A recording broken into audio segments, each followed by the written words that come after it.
भगवान महावीर ने दो प्रकार के धर्म बताए हैं, एक आगार धर्म और एक अणगार धर्म। वे स्वयं क्या हुए थे? उन्होंने आगार धर्म लिया था क्या?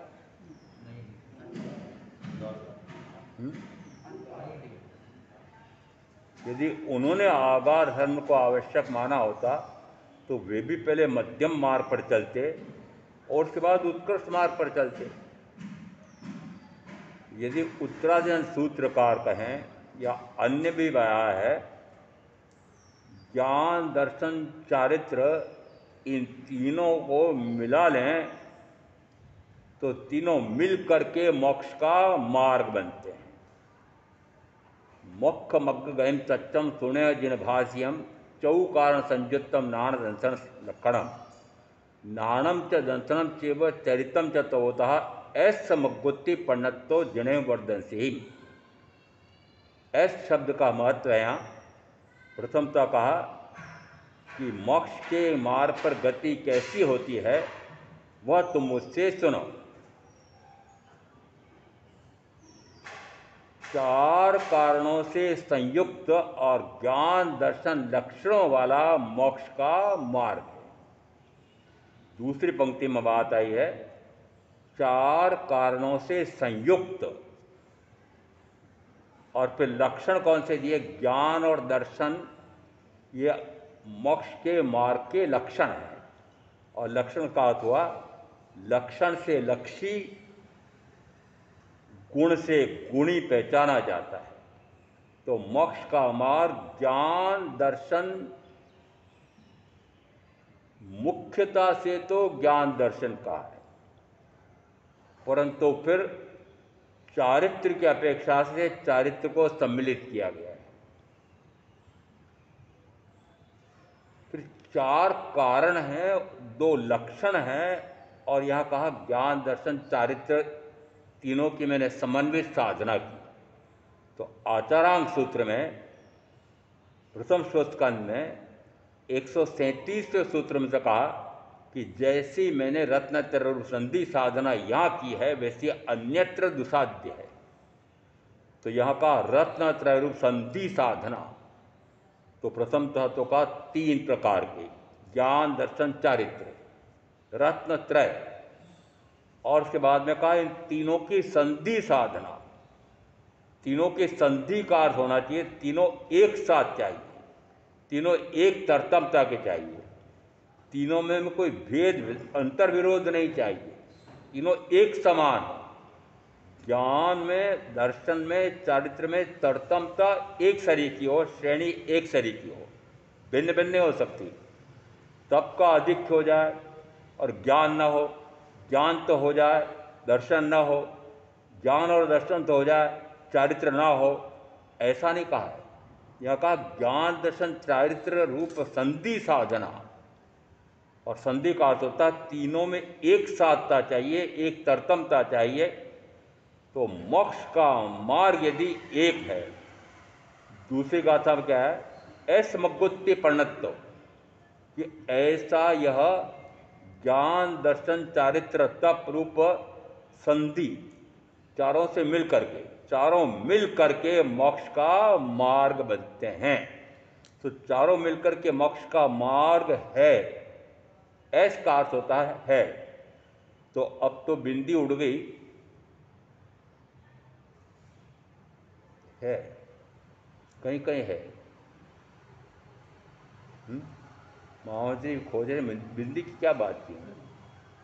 आजकल हिंदी के लिखने वाले बिंदी की महत्ता मानते ही नहीं, क्योंकि इनकी माताओं ने माना कि बिंदी की महत्ता नहीं। बिंदी की महत्ता नहीं है। कहा जाता है बिंदी की महत्ता ना है, नहीं हो तो चिता और चिंता में कोई अंतर नहीं लगेगा। यदि बिंदी की महत्ता नहीं है तो बताओ फिर, यदि एक बहुत चिंताग्रस्त रहता है, आज चिंताग्रस्त आए ही नहीं, कल उनको हमने कहा सारी चिंता छोड़ करके कहीं नहीं जाओ, व्यापार की चिंता, व्यापार की चिंता नहीं थी। बेटे ने मेरे सामने बात की, बेटा कहता काम तो करना पड़ेगा। बोले महाराज कह रहे कोई काम नहीं करना। आप महाराज क्या कह रहे? सीधी वार्ता कहाँ हो रही है? बेटे से हो रही है। मेरे से पूछते जाते, फिर बेटे से बात करते हैं उसी समय। मैंने कहा गुरु का आदेश क्या हुआ था? कि गुरु ने कहा नहीं कहीं नहीं जाना, अभी चातुर्मास चल रहा है, व्यापार पर प्रवचन चल रहे हैं, ज्ञान ध्यान का अवसर है, मुझे भी व्यापार करने नहीं जाना है। बेटे नहीं जाना पड़ेगा। सही बात है, चले गए। बताओ आप किसके अनुसार चलते? कोई बेटे के अनुसार चल रहा है, कोई पत्नी के अनुसार चल रहा है, कोई पति के अनुसार चल रहा है, कोई रागी के अनुसार, कोई देशी के अनुसार, कोई व्यापारी के अनुसार। महावीर के अनुसार चल रहे हो क्या? उदयमनि कहते हैं वैसा चल रहे हो क्या? तो मनुष्य भाव का क्या होगा? जरा ये तो बताओ कि कोई मात्र गृहस्थ रहते रहते ही केवल ज्ञानी हुआ है क्या? कोई एक आध उदाहरण तो बता दो। ग्रस्त रहते नहीं, मैं यहां तक पूछ रहा हूं कि आनंद आदि 10 श्रावक हुए हैं, तो श्रावकत्व में भी उनको केवल ज्ञान प्रकट हुआ क्या? और श्रावकत्व कैसा लिया था कि जैसे सर्ववृत्ति संयमी सर्वस्व का परित्याग करके घर बार व्यापार व्यवसाय उद्योग धंधे जो भी हैं उन सर्वस्व का परित्याग करके जिस प्रकार के सर्ववृत्ति संयम लेता है, उसी प्रकार से आनंद ने जिस समय 12 व्रत ग्रहण किए थे उसके बाद 10वां वर्ष गिन लेना, गिनती ज़्यादा महत्वपूर्ण नहीं है, कि वह एक दिन सारे कौटुंबिक पुरुषों को बुलाता है, पूरे कुटुंब को एक साथ प्रीतिबोध देता है और प्रीतिबोध दे करके आनंद बोलते हैं कि अब मैं आपको किसी प्रकार के सलाह नहीं दूंगा, मैं घर बार परिवार सर्वस्व का परित्याग करके और एकांत में पोषणशाला में एकाकी साधना करने के लिए जा रहा हूं। तो जिस दिन उनको ज्ञान का प्रकाश हुआ, दर्शन का प्रकाश हुआ, मिथ्यात्व मिटा, सम्यक्त्व आई, क्षायिक हो गई, और उसके बाद 10वां वर्ष गिन लेना कि वे सर्वस्व का परित्याग करके सर्ववृत्ति संयमी संयम लेता है, उस प्रकार से सबको छोड़ करके और एकांत में एकाकी साध का साधना करने के लिए है आपके यहाँ? अरे पोषणशाला है क्या? आप भाइयों को पूछ रहा हूँ, बहनों को पूछ रहा हूँ। अरे पोषणशाला है क्या घर में? हाँ महाराज, मुझे बताते हैं। जिस समय नया भवन कोठी बंगला बनाते हैं, फ्लोर बनाते हैं, तो एक छोटी सी मंदिर दिखाते हैं। बनी बनाई संगमरमर की मंदिर आती है। वो मंदिर में बहुत सारे चित्र, छोटी मोटी मूर्तियां लगा रखी होती है और उसमें धूप देव नैवेद्य भी होता है, पता नहीं क्या क्या हो रहा है। और उसके बाद मैं साहब यहाँ सामने बैठकर मैं सामायिक करके मैं स्वाध्याय करती हूँ, स्वाध्याय करता हूँ। कोठी कितनी बड़ी बनाई, फ्लोर कितना बड़ा बनाया, और साधना करने के लिए पोषणशाला कैसी बनाई? वो बनी बनाई संगमरमर की, जो मांगोगे वैसे हम बनाने वाला बना के दे देगा। तो आपकी पोषणशाला इतनी सी मूर्ति वाली, ऐसी एक पोषणशाला उतनी बड़ी कोठी में एक कोने में इस प्रकार की बनी हुई है, सामने आसन बिठा करके माला लेकर के और जाप जप रहे हैं आदि, वो पोषणशाला है। आपके तो हम भी आनंद जैसे हो जाएंगे। तो जरा बताओ, नमूना तो बताओ आपका आनंद जैसा, कोई तो बताओ कि है आपके घर में ऐसी पोषणशाला। और घर में नहीं है, मैं यहाँ तक कहता हूँ इतने बड़े बड़े स्थानक बने हुए हैं, यहाँ न जाने कितनी पोषणशाला है, कितने कमरे हो सकते हैं। मैंने देखा, मैंने पता नहीं कितने कमरे हैं यहाँ। ये गिनती बताएंगे महामंत्री जी, कोषाध्यक्ष बताएंगे कितने कमरे हैं यहाँ पर। कम से कम 12-15 कमरे होंगे। तो बताओ कितनी पोषणशालाएं हो सकती है। तो कम से कम 15 व्यक्ति तो यहाँ आकर के पोषणशाला में रह करके आजीवन साधना कर सकते हैं। हाँ बोलो, हाँ नाम लिखाओ ना महामंत्री जी को।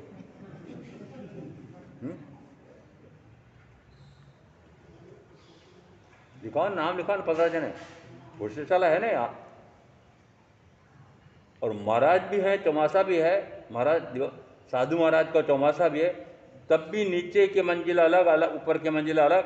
तो पोषणशाला में बहन भी रह सकती, और पोषणशाला में भाई बहन दोनों एक साथ भी रह सकते हैं। अर्थ क्या निकल रहा है कि यदि आपके घर में पोषणशाला नहीं है तो बाहर में बना लो। और यहाँ स्थानक में बने हुए हैं, जिस समय चातुर्मास होता है उसके बाद 8 महीने का हिसाब बता दो जरा मुझे। मुझे तो अधिक अनुभव नहीं है, 20 साल ही हुए हैं, 21वां लगा है।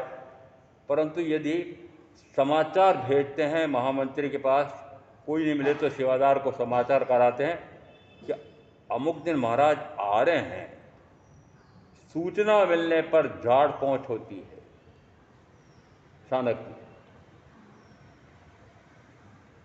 बताओ, उस स्थानक में जब झाड़ पहुंच होगी तो उस समय जितने जीवों की हिंसा विराधना होगी वो किसके नाम होगी? किसके नाम होगी? आगत महाराज के कारण से होगी। यदि वहां प्रतिदिन सामायिक साधना करने वाले, स्वाध्याय करने वाले नियमित रूप से स्थानक में जाते तो वह नियमित रूप से साफ सफाई होती रहती, नहीं तो जाले जमे रहता है, धूल जमे रहती है। वो पवित्रता है स्थानक की? अर्थ क्या निकल रहा है? क्योंकि वो 8 महीने में कोई जाता आता नहीं है, इस कारण से फिर यदि कोई आ रहा है तो समाचार मिलने पर सेवादार नियुक्त करके और फिर सफाई करवाई जाती है। दीक्षा के बाद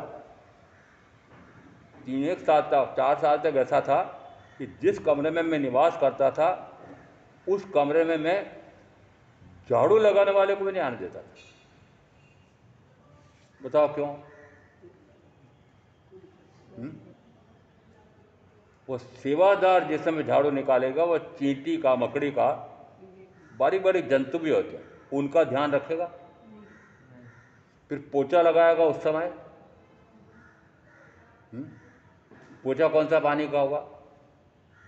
दोनों पानी का।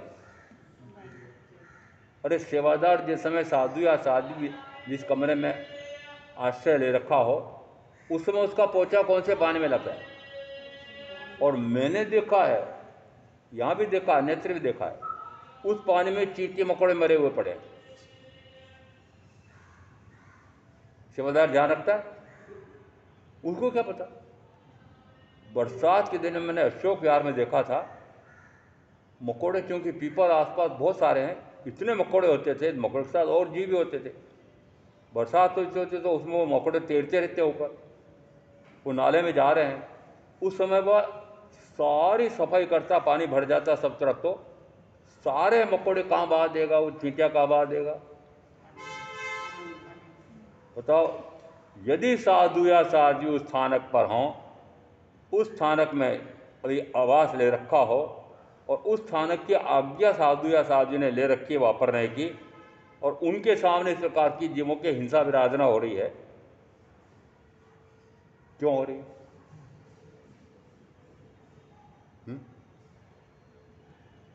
तो मेरा अहिंसा महाव्रत टिका, तो आपका क्या हुआ?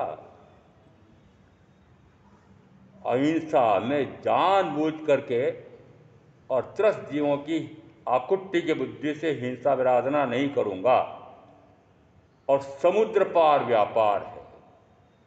किसका? आनंद चावक का समुद्र पार व्यापार है। और वास्को डी गामा जिस समय छोटी सी नाव लेकर के भारत की खोज करने निकला था, उसने महासमुद्रों में देखा और जहाजी बेड़े किसके चल रहे हैं, तो यह आनंद आदि ऐसे सारस्वा, उस समय भी सारस्वा यानी व्यापारियों में से प्रमुख, और जिस समय वह घोषणा करता था कि मैं समुद्र पार व्यापार करने के लिए जा रहा हूँ, यहाँ से बहुत सारा माल भर करके ले जाते हैं, वो समुद्र पार उन देशों में, महानगरों में जाकर के बेचते हैं। तो सारस्वा ने कई व्यापारियों का संघ का एक प्रमुख, उसको कहते थे सारस्वा। जिस हम इस प्रकार की घोषणा करते हैं, वो घोषणा में क्या करता है कि जिसके पास पूंजी नहीं है मैं उसको पूंजी दूंगा, उस पूंजी से व्यापार करके जो कमाएगा वो सारा उसका, मुझे मात्र उसका इतना सा हिस्सा 1%, 2% मुझे दे देना। ऐसा करके वो अपने साथ व्यापारियों में ले जाता, व्यापारियों को भी व्यापार करने के लिए ले जाता था। तो वास्को डी गामा में मैंने देखा, मेरे पास तो भारत की खोज के लिए मैं निकला, छोटी सी नाव है, और ये आनंद आदि शाश्वत जैसे ऐसे हैं, पूरा जहाजी बेड़ा, बेड़ा और जहाज में अंतर समझते हैं? कोई जहाज, उसको कहते हैं जहाजी बेड़ा। तो उस समय की रिद्धि संपन्नता देखना, समुद्र पार व्यापार देखना कि ऐसे बड़े बड़े जहाजी बेड़े में क्या ऐसा माल ले जाते थे और क्या इस प्रकार का कमा करके लाते थे, क्या कमा करके लाते थे। तो एक वर्णन बड़ा विचित्र कथान को मिलता है, यदि कमाया है, बहुत अधिक कमा लिया है, तो अब ले जाए कैसे? चोर डाकू, समुद्री डाकू भी होते थे। तो उसने क्या किया, वो हीरे पन्ने माणक मोती जो भी उसने प्राप्त किए वहाँ, उनको ले जाए कैसे? वो जहाजी बेड़े में डाकू डाका डाल करके ले जा सकते हैं। तो उसने तरकीब निकाली, कंडे बनवाए, गोबर के कंडे, और कंडे में वो हीरे पन्ने माणक मोती आदि भर दिए और छेद छुपा करके, और जहाज में क्या ले जा रहा है? तो कंडे ले जा रहा है। वो डाकू क्या मानेंगे, मूर्ख सारा कंडे ले जा रहा है। ऐसा करके वो छिपा करके धन लेकर के आते। आज इस प्रकार का व्यापार है। मैं दूसरी बात कहना चाहता हूँ, जिस समय इस प्रकार के जहाजी बेड़े चलेंगे, तो महासमुद्रों में, समुद्र के किनारे पर कितनी मछलियाँ, कितने कच्छ, कितने मत्स्य, उन जीवों की हिंसा विराधना होती होगी कि नहीं होती होगी? तो हिंसा का वृत्ति है। यदि ये तय किया था कि मैं त्रस्त जीवों की हिंसा विराधना नहीं करूँगा, और त्रस्त जीव में मैं अभी बता रहा हूँ कि पंचेंद्रीय जीवों की भी घात हो रही है।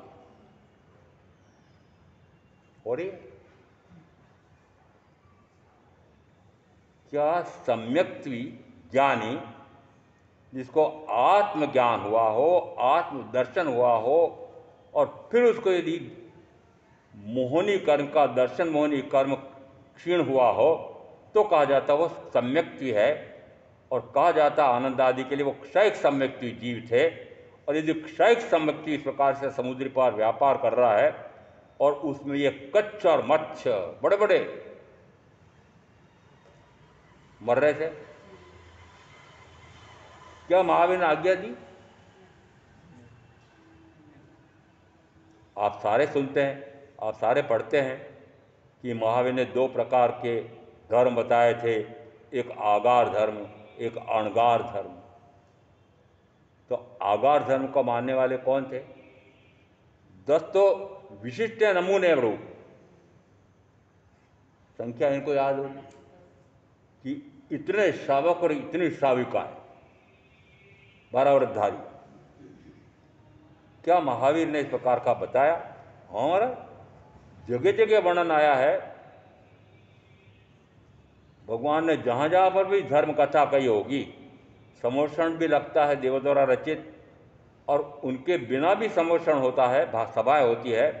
और जिस समय वो सभा में प्रवचन फरमाते हैं, तो प्रत्येक सभा में आता है भगवान ने धर्म कथा कही। और समोषण क्या होता है? यदि महावीर के पास दो व्यक्ति पहुंच जाते हैं, एक अर्जुन वाली और एक सुदर्शन श्रावक,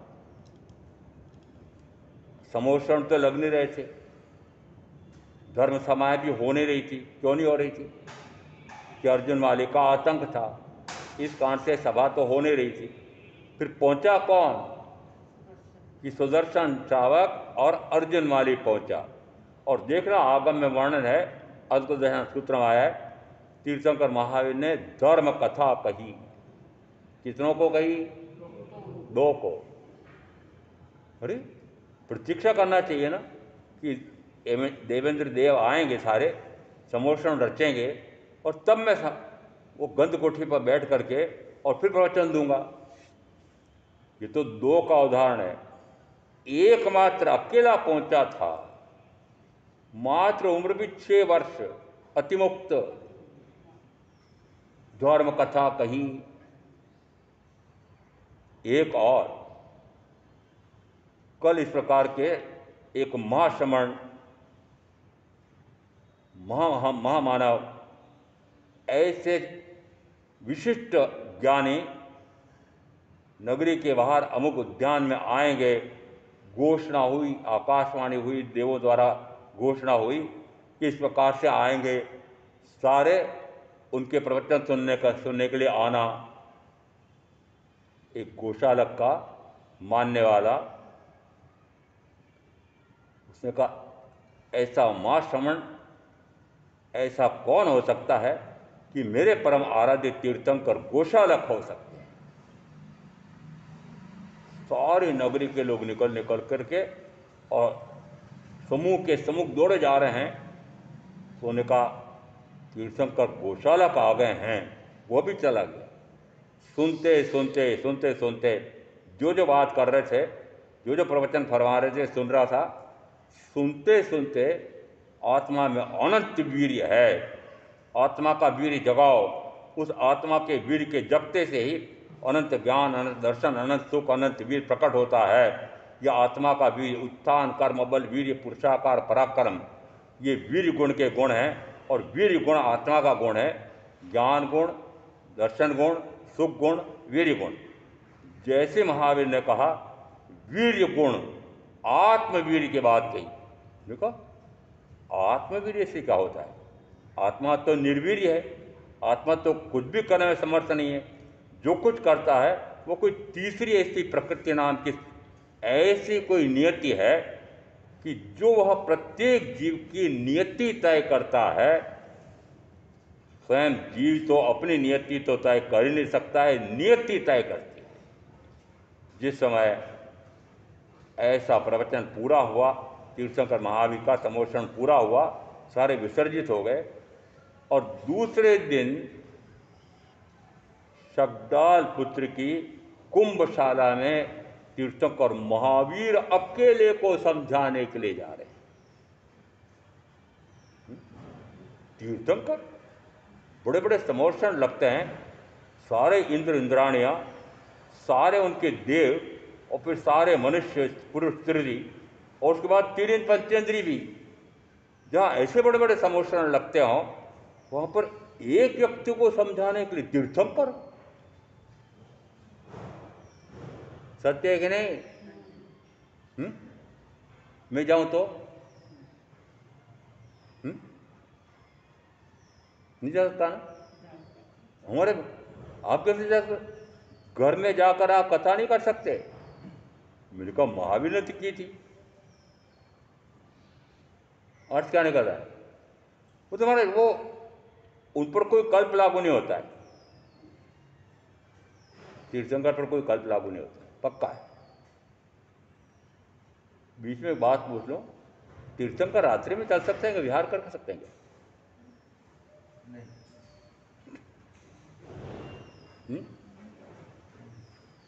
किया था। जिस समय प्रातःकाल 4-5 इस प्रकार के नवयुवक किन्हीं महामुनि की परिउपासना करके वंदन करने के लिए आए थे, और उनमें वंदन करके बैठ गए, और मस्खरी प्रकृति के थे थोड़े से। और हमारे ये मित्र जो हैं दीक्षा लेना चाहते हैं, ये दीक्षा लेना चाहते हैं। वो मित्र मौत 3-4 बार कहा, गुरु ने सुना भी सही, लेकिन ये तो कुछ बोलता नहीं है, तो क्यों बोल रहे? दीक्षा लेना चाहता है, वो मौन है जिसके लिए कहा जा रहा था। लेना चाहता है, चलो लाओ रे, राख लेके आओ।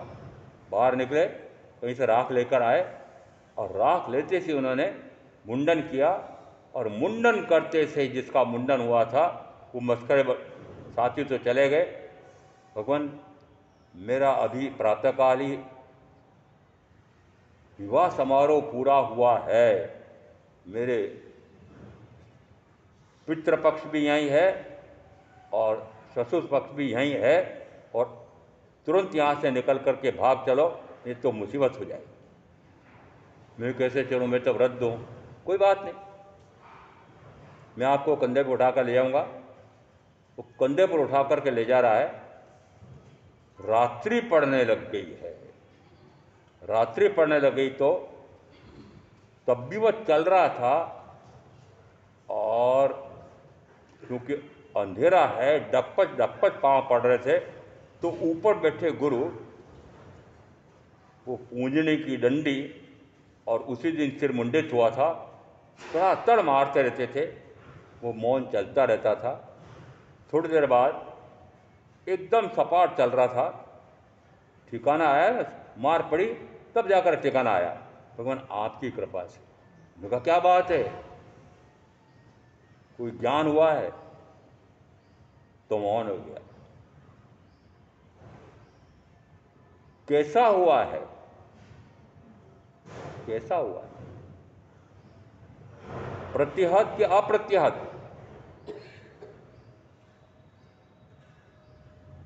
बताओ क्या होता है? प्रतिहत क्या होता है, अप्रतिहत क्या होता है?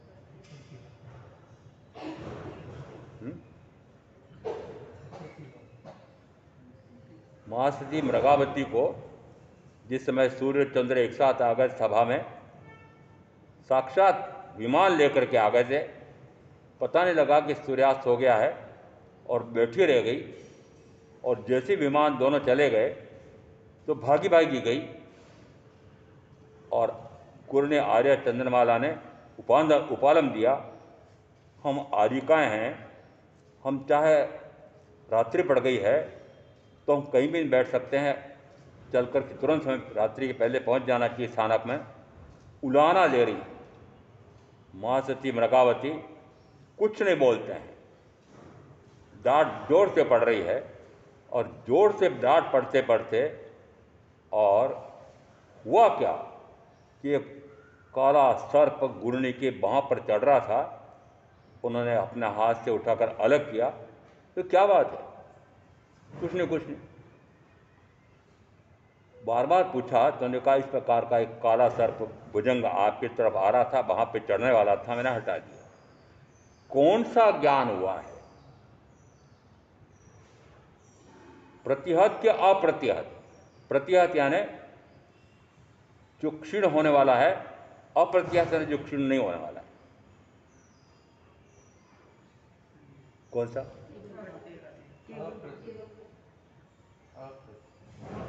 प्रतिहत यानी अवधि ज्ञान चला जाता है, अप्रतिहत यानी केवल ज्ञान।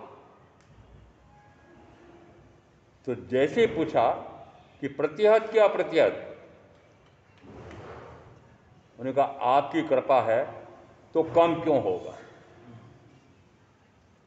महासती मृगावती का बोले आपकी, गुरुनी महाराज आपकी कृपा हो तो फिर कम क्यों। तुरंत समझ गए कि इनको अप्रतिहत केवल ज्ञान प्राप्त हुआ है। तुरंत उठे और केवली की असाधना की, अपने आप का पश्चाताप धिक्कार कर रहे हैं, वंदन करने के लिए झुकने लगते हैं। उस समय उनको भी केवल ज्ञान प्रकट हो गया। ऐसा का ऐसा जिस समय शिष्य को केवल ज्ञान हो गया, जैसे ही गुरु को पता लगा, क्यों पता लगा कि अब चलते चलते सीधा चलने लग गया था, तो उन्होंने पूछा अब ठिकाना आया ना, मार खाई तब सीधा चल रहा है। गुरुदेव आपकी कृपा से। उन्होंने कहा क्या बात है, कोई ज्ञान हुआ है क्या? तो मौन हो गया। उन्होंने कहा कैसा हुआ है, प्रतिहत क्या अप्रतिहत? कि भगवान आपकी कृपा हो तो कमी क्यों। तुरंत समझे कि शिष्य को केवल ज्ञान हो गया है। आपको लग रहा होगा केवल ज्ञान इतना आसान है। सुबह तो तोरण से नीचे आया था, शादी करके, शादी हुई सुबह सुबह पूरी हुई, शादी का समारोह आज को सुबह सुबह से पूरा होता है, रात को शुरू होता है। और सुबह सुबह मित्र आ गए थे तो गुरुदेव के वंदन करने के लिए गए, तो इधर तो शादी हुई और इधर गुरु का वंदन करने गए। उस समय दीक्षा ली, और दीक्षा लेकर रात में चलते चलते केवल ज्ञान प्रकट हो गया। महाराज ये जितने उदाहरण आपने बताए हैं, इसका अर्थ है केवल ज्ञान बड़ा सरल है। मैंने कहा हाँ। आपने क्या माना? आपने क्या माना? ये अज्ञान में रहना, अदर्शन में रहना, मिथ्या मोहादि में रहना, मिथ्या रागादि में रहना, ये सरल है कि इनसे रहित आत्मा की शुद्धावस्था प्रकट हो जाए, आनंद का अनुभव होता, वो सही है, वो शीघ्र होता है। कौन सा सही माना आपने? ये राग द्वेष करना सही माना, 5 इंद्रियों को भोग मांगना, भोग भोगना सही माना, इन 5 इंद्रियों के भोगों के लिए घोर परिश्रम, घोर कष्ट उठाते हैं, कितने जीवों हिंसा वादना करते हैं, सारे पाप करते हैं, क्या वो सही माना? क्या वो बिना परिश्रम के हो रहा है?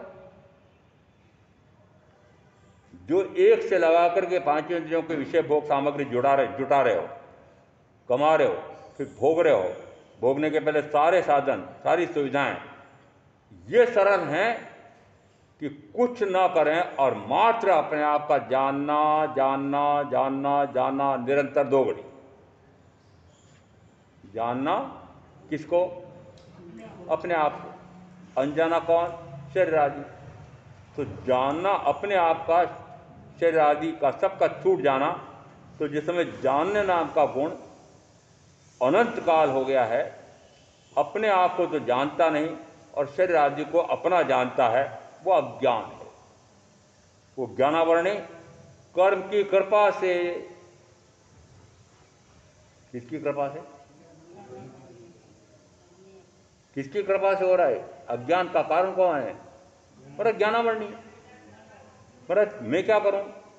मेरे तो कर्म इस प्रकार के बांध रखे हैं, आप भले मुझे कितना ही समझाओ, मेरे तो ज्ञानावरणी कर्म में इतना बांध कर आया हूं, मुझे समझ में नहीं आता है।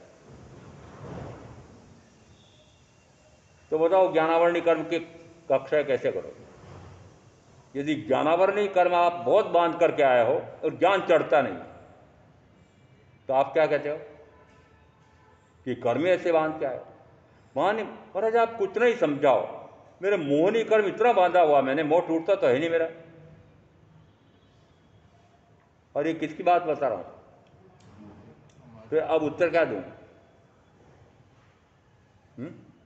आपकी समस्या का उत्तर क्या दूं? क्या मोहनी नहीं मारा जा सकता है? क्या मोहनी से परे नहीं हो सकते हैं? क्या ज्ञानावरणी से परे नहीं हो सकते हैं? कितना सरल है कि जो कर रहे हो या जो नहीं कर रहे हो, वो करना और ना करना दोनों से परे हो जाओ। तो करना आसान है कि कुछ ना करना आसान। अभी आप जो जो कार्य कर रहे हो, जिस रूप में कर रहे हो, भाई चाहे भाई, वो कितना कार्य कर रहे हो, दिन भर कर रहे हो। और मैं कह सकता हूं कि जितना कठोर से कठोर परिश्रम, भारी परिश्रम आप कर रहे हो, मैं तो नहीं कर रहा हूं। आप दुखी के दुखी और मैं आनंद में। अरे प्रमाण दे रहा हूं, तब तो पसी जाओ। महाराज कह रहे मान तो ले, अपन मानना चाहिए अपने को कि सर्ववृत्तीय संयम की साधना करना, ये घर बार चलाना, व्यापार चलाना, इसे सरल तो है। अरे सरल है कि नहीं? मेरा नमूना दे दिया मैंने आपको।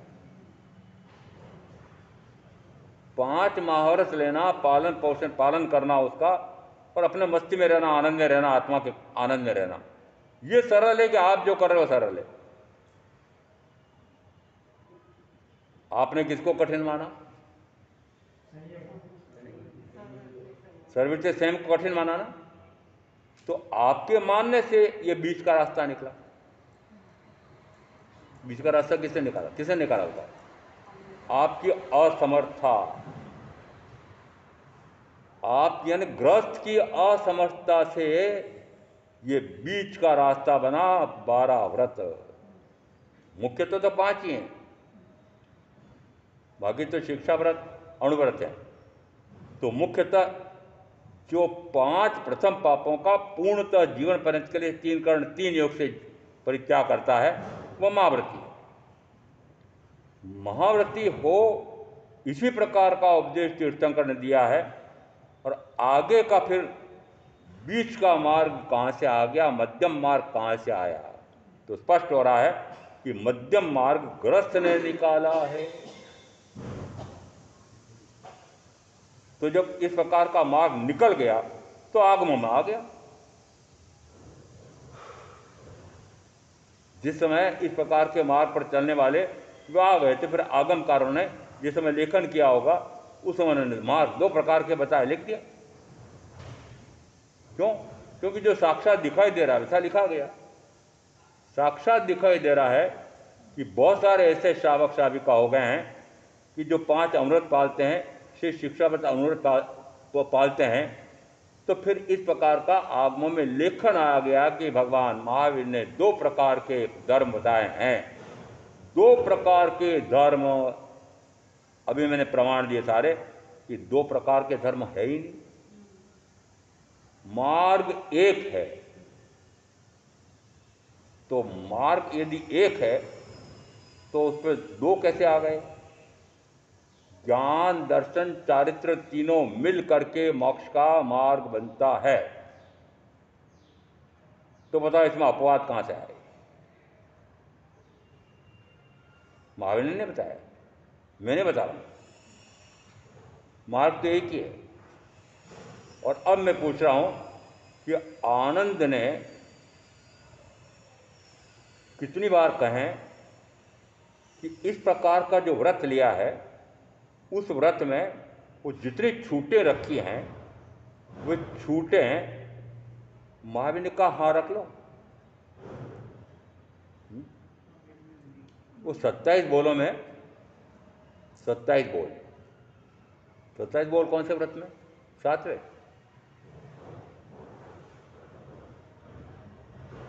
आया ना? क्या आया? यदि मेरे सामने में कोई व्रत लेने आए और मैं 27 बोल इस प्रकार की सीमा कर रहा हूं, मैंने कहा भाई तू लिख ले और तय करके आ जा। ये अनुव्रत कैसे ग्रहण किए जाते हैं पुस्तक पढ़ी है, इसमें भर ले और फिर मेरे पास आ जाना कि जैसे तुमने भरे हैं इसमें वैसे तुम्हारे पचका हो गया। एक बार आचार्य श्री ने मध्याह्न 12 बजे की घोषणा की प्रवचन में कि आप आज जो है आचार्य भगवान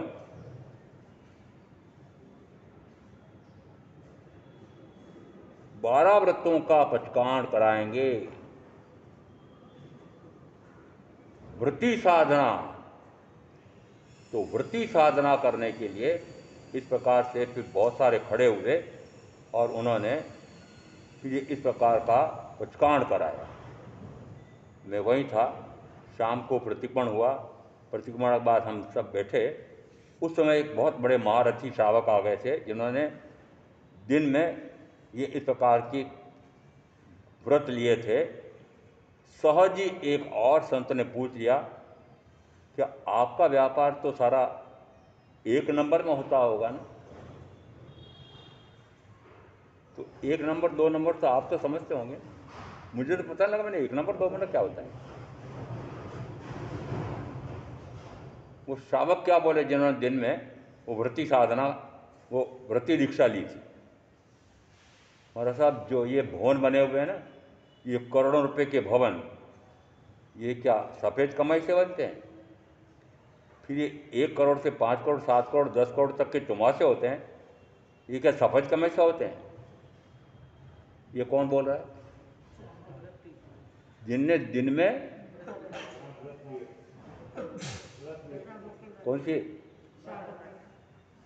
श्रावक व्रत ग्रहण किया था, तो श्रावक धर्म को अंगीकार करने वालों में से एक प्रमुख बोला, नाम पता नहीं खोलता हूँ मैं, परंतु बोला महाराज ये जो आपके बड़े बड़े चातुर्मास होते हैं, अब चातुर्मास होते हैं वहाँ क्यों कहा?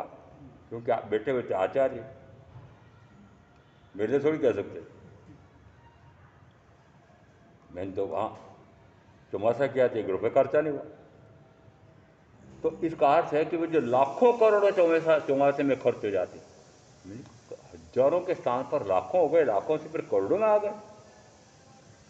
अब बताओ करोड़ों में यदि आपका चौमासा हो तो जहाँ पर भी आप जाएंगे विनती करने के लिए हमारे यहाँ चौमासा करो, तो जैसे आजकल कोई भी लड़की पसंद करने के लिए जाता है, लड़का पसंद करने जाता है, मुझे नहीं पता है सारी बातें, पर कहते हैं हाँ आप कितना खर्च करने वाले हैं, आपकी बेटी के ब्याह में आप कितना खर्च करने वाले हैं, इतने इतने रुपए खर्च करने वाला का तो इस प्रकार के पहले प्रस्ताव आए थे। ये पोलें किसकी है? ये आप सबकी।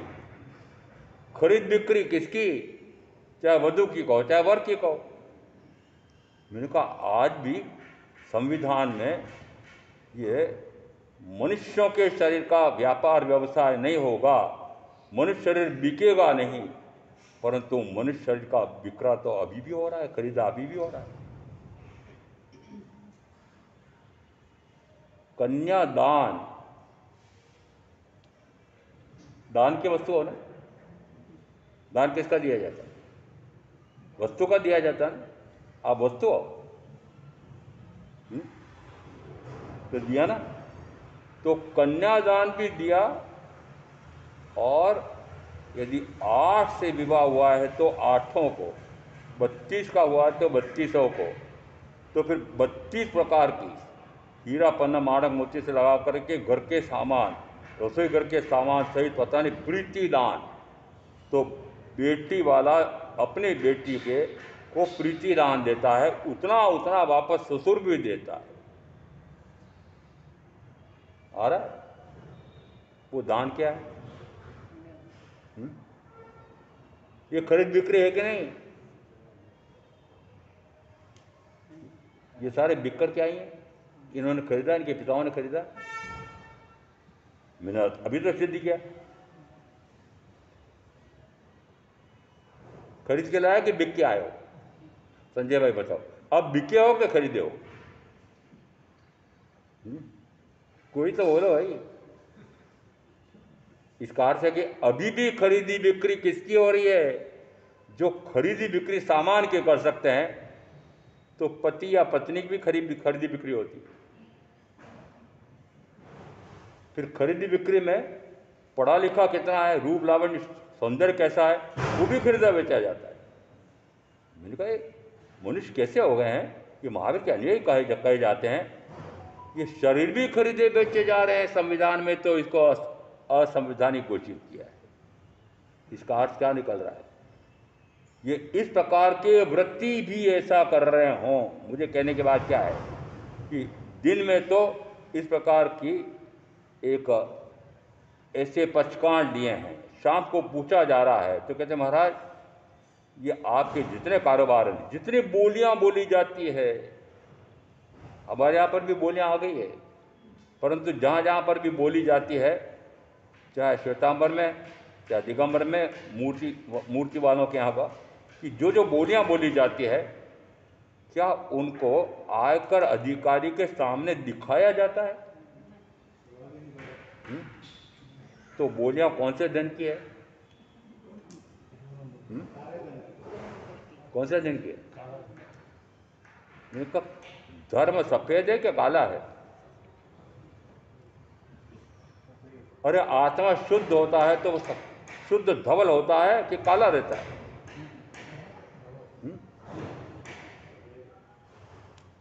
ये बोलियां किसके लिए लग रही है?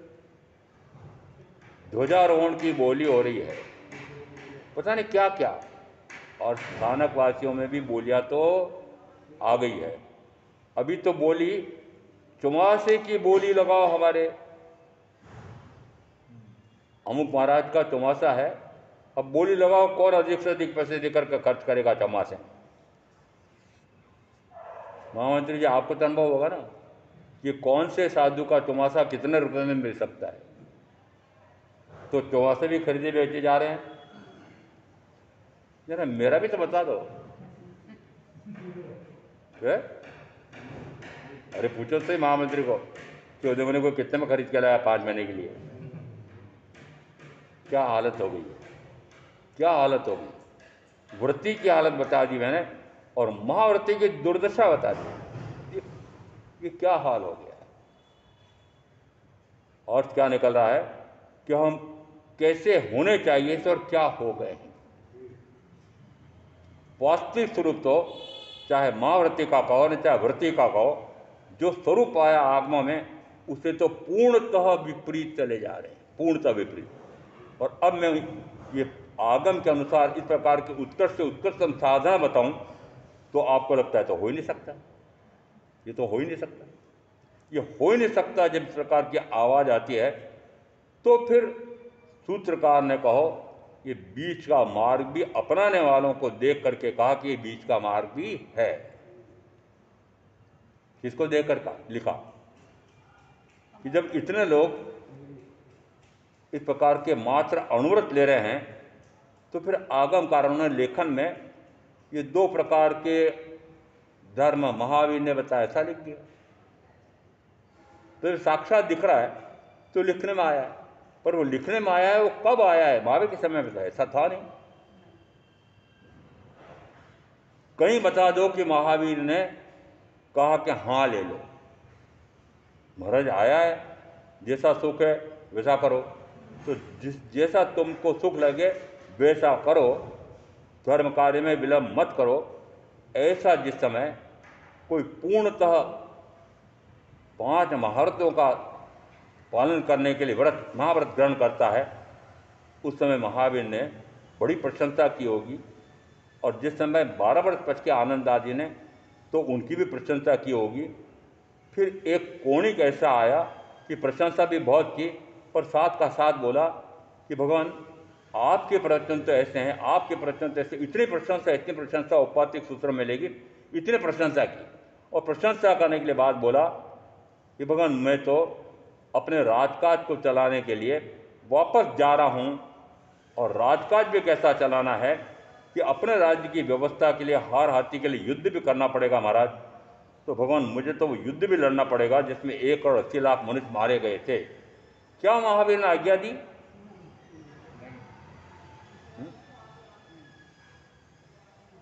3 उदाहरण दिए मैं। एक सर्वव्यक्ति स्वयं लेने के लिए मैं माता पिता से आज्ञा लेके आता हूँ, महावीर ने कहा जैसा तुमको सुख उपजे वैसा करो, धर्म कार्य में विलंब मत करो। एक ने कहा मैं तो मात्र व्रत ग्रहण कर सकता हूँ, महावीर ने कहा जैसा तुम्हें सुख हो वैसा करो। एक ने कहा मैं तो राज्य का संचालन करने जा रहा हूँ, महावीर ने कहा अच्छा जाओ, जैसा तुम्हें सुख उपजे वैसा करो। तीनों दशा में महावीर मौन है। और जैसे ही समोषण लगता है उस समय कहो कि सामान्य सभाएं होती बड़ी बड़ी, उस समय कहो कि महावीर मात्र अपना प्रवचन पूरा होते से कब वहां से चल पड़ते हैं पता ही नहीं लगता है। क्या वो इतने फालतू हैं? तीर्थंकर केवली निरंतर अपने आप में रमण करने वाले, अपने आप को जानना, अपने आप को देखना, अपने आप में रमण करना, अपने आप के सब को निरंतर मग्न रहना। ऐसे महावीर 27 बोलों का वर्णन सुनेंगे और उसमें ये भी सुनेंगे कि मुझे बड़े में मात्र कांजी बड़ा पसंद आता है, तो भगवान मैं कांजी बड़ा रखता हूँ ये 27 बोलों में से, और सारे बड़ों का मैं त्याग करता हूँ। महावीर ने कहा अच्छी बात है। फिर बोले कि मैं अब घी कौन सा लूँगा कि शीत ऋतु में निकला हुआ उसी घी का उपयोग करूँगा, अन्य किसी घी का उपयोग नहीं करूँगा। महावीर ने कहा हाँ ऐसे कितने? 27। मैंने कहा देखो समर्पण लगा हुआ है और एक आनंद खड़ा हुआ है और वो 12 व्रत ग्रहण कर रहा है। एक एक व्रत में इसी प्रकार के अपवाद रहेंगे, वो सारा बोल रहा है, वो महावीर सुन रहे हैं, 14,000 शिष्य भी सुन रहे हैं, 36,000 साधुआं भी सुन रही हैं, मात्र एक जो अपने व्रत ले रहा है वो सारे सुन रहे हैं। ये सत्य लगता है?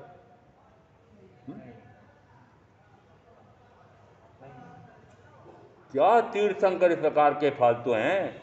क्या अरिहंत इस प्रकार के फालतू हैं? क्या वो संयमी साधु या साध्वी इतने निरर्थक हैं कि एक श्रावक क्या क्या खाएगा, क्या क्या नहीं खाएगा, क्या क्या पहनेगा, क्या क्या नहीं ओढ़ेगा? मेरे इतना धन है, उस धन में से अब मैं सीमा कर रहा हूँ। क्या सीमा की? 12,000 सोने का धन रख सकता, 12,000 स्वर्ण मुद्रा का धन। एक ने कहा मैं 24 करोड़ पायली सोने का धन रखूंगा। महावीर ने कहा हाँ रख लेना। 24 करोड़ पायली माँ शतक। 24 करोड़ पायली का अर्थ समझ लो कि एक पायली टोपली में 256 स्वर्ण मुद्राएं आती। बैठ कर के कभी आपके कंप्यूटर में हिसाब लगाना कि एक स्वर्ण मुद्रा का वर्तमान में 60,000 लगता होगा, और फिर कितने स्वर्ण मुद्राएं कि टोपली में 256 स्वर्ण मुद्राएं आती हैं। और कितनी टोपली? 24 करोड़ टोपली। और फिर 24 करोड़ से गुणा करना 256, और फिर 256 से गुणा करके फिर गुणा करना 60,000, और फिर पता लगाना कितने करोड़ का धन। महावीर ने कहा हाँ रख लेना।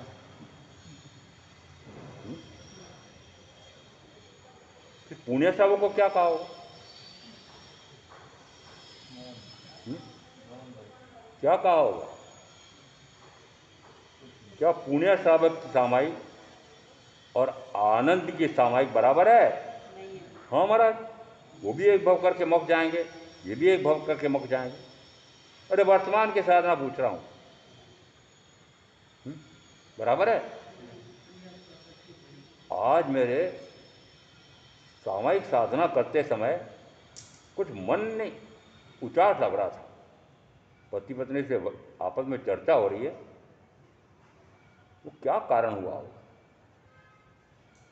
अब पत्नी बोलती है ऐसा तो कुछ नहीं हुआ है। फिर जाना है कि आज मुझे पड़ोसन के यहाँ से मेरे चूल्हे में आग मैंने दबा कर तो रखी थी और बुझ गई, तो आग पड़ोसन के यहाँ से रहने गई और कंडा अपनाने ले गई, और उसी के कंडे से मैं आग ला करके उसमें मैंने खाना बनाया था आपके लिए। ओहो, चोरी के कंडे से आग लगा करके मेरा भोजन बनाया है, इससे मेरे भोजन में ऐसी स्थिति बनी तो मेरा साधना में मन नहीं लगा। और अब इस प्रकार से लाखों नहीं करोड़ों रुपए के घपले घोटाले कर चोरी करने वालों के यहाँ से मैं भोजन लाता हूँ। बताओ मेरा मन क्या होगा? अरे मेरा मन लगेगा क्या? तो मैं अब पुण्य श्रावक कहाँ से ढूंढूं? फरीदाबाद में। समझ आ रहा है? वो भोजन कैसा आपने कमाया है, वो भोजन आप कैसे खा रहे हैं, और आप साधु को कैसा दे रहे हैं?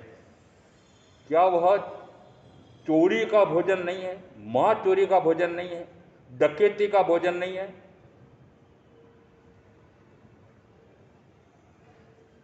ये कैसे महाराज को ले आया आप? हैं? ये साम्यवादी है क्या? क्रांतिकारी है क्या कोई? ये हम सबको कंगाल बनाने का चाहता है क्या? और कंगाल हुए बिना मुक्ति हो सकती है क्या? कंगाल 64,000 अप्सरा जैसी रानियां हैं, 6 खंड का राज्य है जिसमें वो सर्ववृत्ति स्वयं लेता है, वो कंगाल है क्यों? और कंगाली अपनाए बिना सर्ववृत्ति स्वयं लिया जा सकता है? 10 धर्मों में एक धर्म आता है अकिंचन्य। अकिंचन्य धर्म है 10 धर्मों में। अकिंचन्य का क्या अर्थ? शब्द बड़ा विचित्र है। अकिंचन्य यानी भिखारी, दीनहीन, जिसके पास 2 फूटी कौड़ी नहीं है, उसको कहते हैं अकिंचन्य। और मैं अपने महावीर के कह रहा हूं, ये कंगाल, कुछ भी नहीं है। मेरे पास पात्री भी है, वस्त्र भी है, उनको तो आहार भी लेना है, तो पात्री भी नहीं है। ठंड लग रही है तो कपड़ा भी नहीं है, कुछ भी नहीं है। कंगाल है कि नहीं?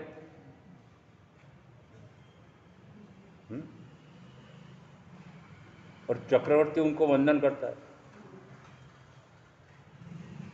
मात्र वंदन करता है, वो भी कंगाल हो जाता है, वो भी कंगाल हो जाता है। और जो कंगाल नहीं हुए उनका क्या हुआ? सातवें नरक। अर्थ क्या निकल रहा है? जिस समय मात्र अपने आप का जानना, मात्र अपने आप को देखना, मात्र अपने आप के सुख विहरण करना, और मात्र अपना उपयोग अपने आप पर स्थिर करना, ऐसा जिस समय होगा तो वो 2 घड़ी में हो सकता है। वो 2 घड़ी के साधना के लिए प्रथम श्रमण को 1000 वर्ष लगे, 24वें को 12.5 वर्ष लगे, और इंद्रवती गौतम को 30 वर्ष लगे। तो निश्चित बात है कि इस प्रकार के कितने वर्ष लगे, पर वो केवल ज्ञान प्रकट हुआ है, वह तो 2 घड़ी में हुआ है। निरंतर अपने आप को जानना, एक समय का भी विक्षेप ना आए, वो निरंतर जानने का अर्थ है कि एक समय के लिए भी अज्ञान में नहीं जाते हैं। मात्र अपने आप का जानना, अपने आप को देखना, अपने आप पर रमना, और निरंतर अपने आप में रमना हुआ तो फिर उपयोग भी निरंतर अपने आप पर स्थिर करना। ऐसा तत्व का स्वरूप समझ करके मैं आप जो साधना करेंगे उनका बस कल्याण होगा। ओम शांति।